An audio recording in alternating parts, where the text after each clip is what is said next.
Instagram has been rolling out tons of changes over the years so that 90% of classic "this is how to grow Instagram" advice is no longer valid. In fact, it even hurts your Instagram. I've actually been criticized a lot over my very counterintuitive Instagram marketing techniques, but they work. I've scaled my 8-figure coaching company on the backbone of the following Instagram hacks that you will discover in this very video, and I've grown my account to 232,000 followers.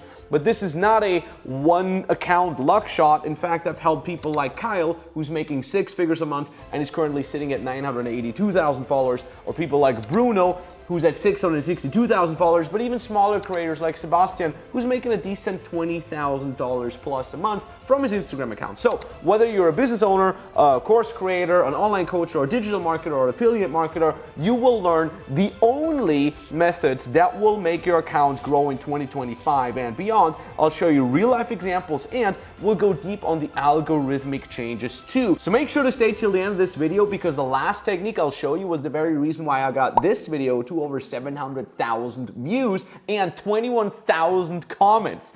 Number one, followers don't matter anymore.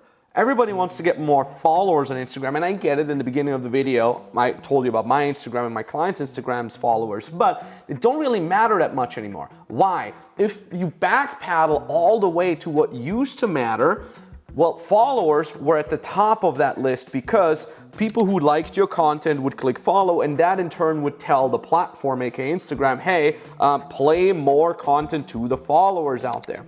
That is not relevant anymore though. Why? Because the algorithms nowadays are so sophisticated that followers don't matter anymore. If you literally go to your Instagram feed right now and you scroll, there are certain posts from certain accounts that you do not follow, but they still make you stop and watch. Why? Because the algorithms already kind of know better what it is that you're into than you might know yourself. So followers, I actually say, will be a feature that eventually will be discontinued in the next couple of years. Maybe not in 2025, but sometime after that, because they literally won't matter anymore.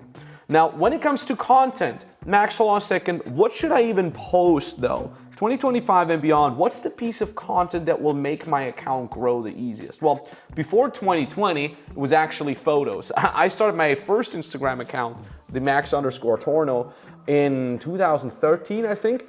Literally all you could post was 4x4 photos back then.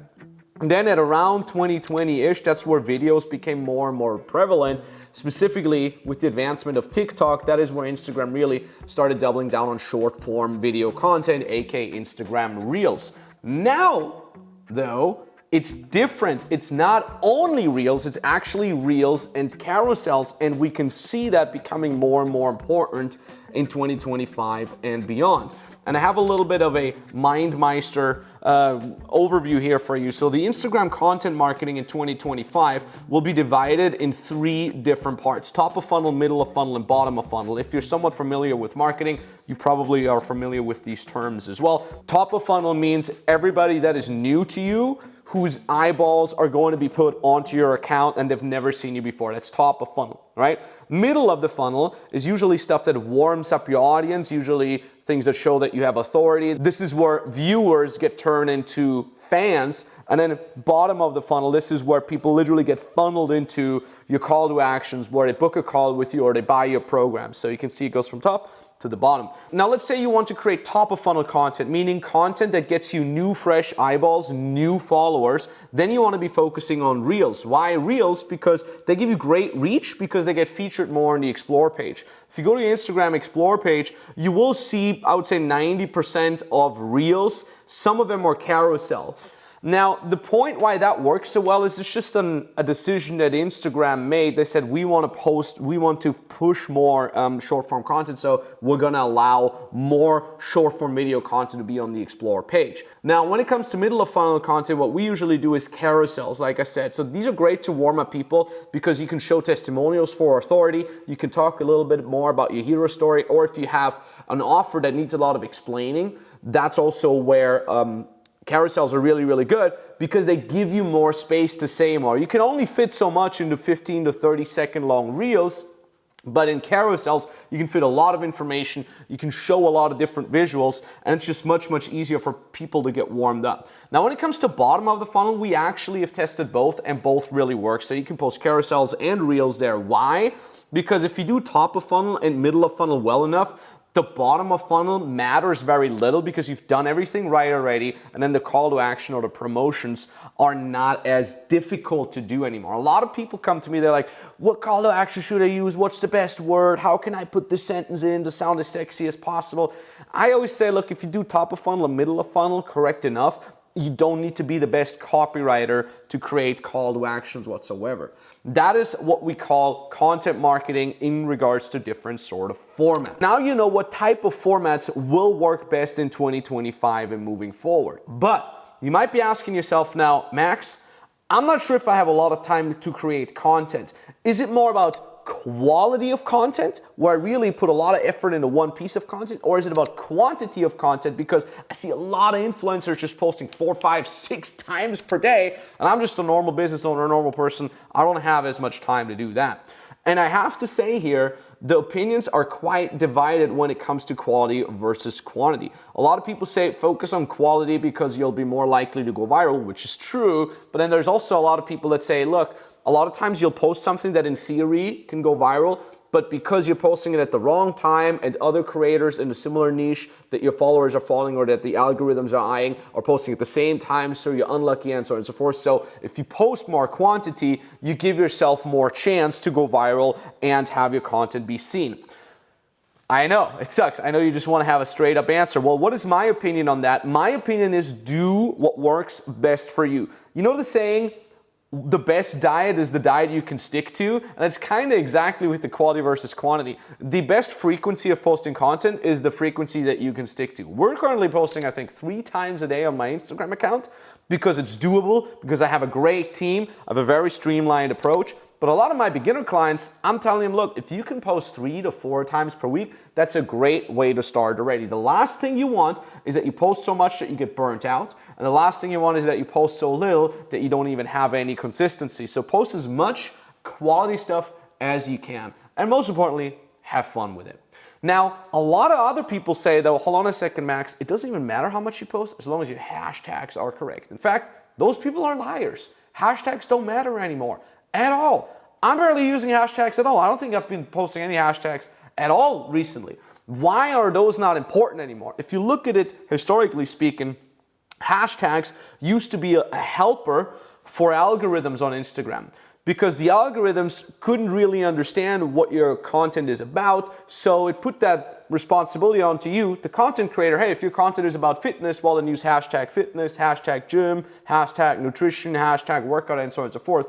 So these hashtags would help the algorithm to categorize your content. Nowadays, that's not necessary anymore because the algorithms can literally hear what you're saying in the videos, believe it or not. If you're old school like me, that's kind of freaky. But yeah, the algorithms literally, regardless of whether you speak in Spanish, English, German, whatever, it understands what you're saying, it transcribes it on the back end, and from that transcription, it looks at certain keywords. So even if you would use a misleading hashtag like business, even though you talk about, I don't know, ponies, the algorithm would understand, hey, this video is about ponies all the time, so it categorizes it as ponies and sends it out to more people who have a history of looking at pony content. Shout out to all the pony fans out here.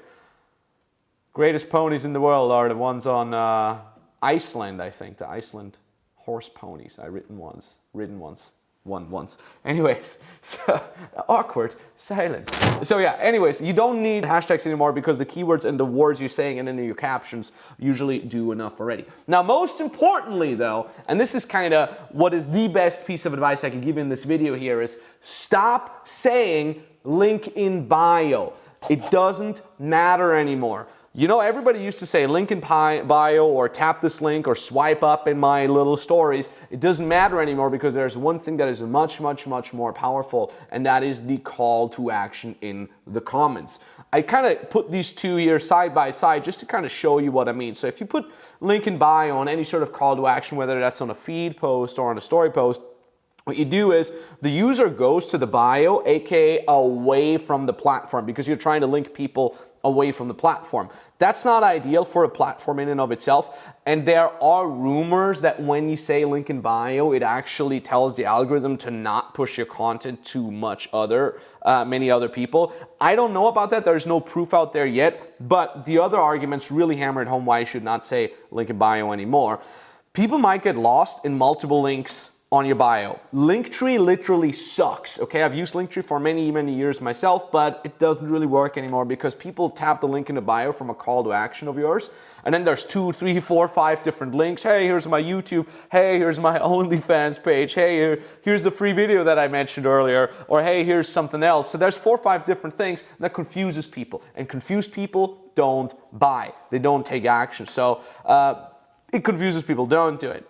Also, there's no personal touch compared to DMing. It's such an anonymous thing, like, hey, tap the link in my bio, and then kind of good luck, right? So, I don't know, whatever you find in the tap link in my bio, you no longer will be taken care of. If you, however, say, hey, if you want the freebie, or if you want no more, or if you want to buy my product, comment the word so-and-so down below. What that does is, number one, it actually is really great for engagement because you get more comments on it, and more comments is one of the triggers that triggers the algorithm to play out your content to more people. So number one, that's already extra free engagement that you're getting as opposed to just tap the link in the bio. Number two, you can actually get the responses automated via ManyChat. I'm not getting paid by ManyChat, but we've been using ManyChat very successfully for many years ourselves. And what you basically do is you can tell ManyChat, it's just a plugin that you plug into your Instagram account. You can tell it, hey, everybody, someone comments so-and-so word, send them a DM. And that way you can completely automate and curate that everybody that comments as a call to action word to get a DM from you. And that also generates DMs for conversations to then sell directly or even book a call. So let's assume, for example, you give a call to action of like, whatever, hey, here's my free ebook, go get the free ebook. All you have to do is comment ebook down below. A bunch of people will comment, which is good for the engagement. Then everybody gets an automated link with an automated message from your ManyChat. Hey, so-and-so, here's the link that you requested for my ebook. Have fun. So now they get the link to the ebook anyways. But now you're in the DMs with them. You can literally say, by the way, how did you like the book? Or by the way, what did you hope to get out of the book? And now you're having conversations. Now you can sell them either directly in the DMs or you can have them book a call. And that's kind of like the main point why you want to have call to actions, because you want to get in conversations that could then lead to sales. Also, it's more of a personal touch. People, even though most people know it's probably automated, a lot of people feel like they're talking to you specifically. They can ask you questions. It's much better than this anonymous tap the link in bio thing. And the thing is, you can still send any link to your website, to the VSL, to a two-step, whatever the hell it is. You can send them the links. The link doesn't get lost, but now you have a conversation on top of that, and also you have the algorithm favors that because of the engagement that you have. And that is ultimately the trick why this video here got over 700,000 views and 21,000 comments. This wasn't a viral video. It wasn't a great video. It was a pure bottom of funnel video, meaning it was only there to promote my coaching. Now imagine what getting 20,000 comments of people that want to work with you would do for your business. And that's why that last tip is so damn powerful. Those are all the tricks. Go implement them now. And if you want more information, go watch this other video next, and I'll see you there.